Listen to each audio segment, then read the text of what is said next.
Malam itu terasa berbeda, seolah bumi menahan napasnya sendiri. Dalam berbagai pembacaannya yang terkenal, Edgar Cayce pernah menggambarkan masa depan umat manusia bukan sebagai kehancuran seketika, melainkan rangkaian peringatan yang datang perlahan tapi pasti. Ia menyebut bahwa menjelang akhir zaman, dunia akan memasuki masa kekacauan moral dan gejolak alam.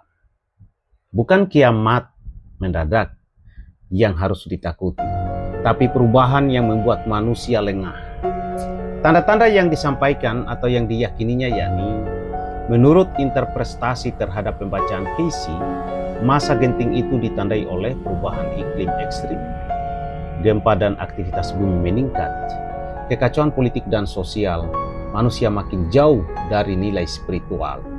Dalam narasi para peneliti Cayce, bumi digambarkan sebagai atau seperti mesin tuah yang mulai bergetar dari dalam. Awalnya kecil, lalu semakin sering hingga akhirnya tak bisa diabaikan. Bukan sekedar bencana fisik, yang paling ia tekankan justru bukan gempa atau banjir, melainkan krisis kesadaran manusia. Cayce berulang kali menyinggung bahwa keserakahan akan semakin meningkat, kebenaran akan diperdebatkan, banyak orang melihat tapi tidak memahami.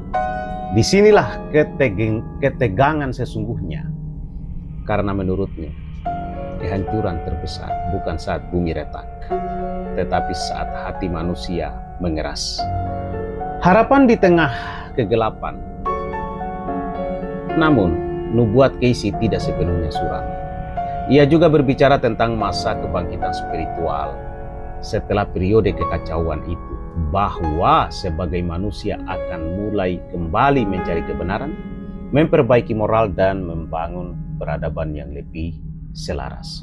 Seolah setelah badai besar akan ada fajar baru.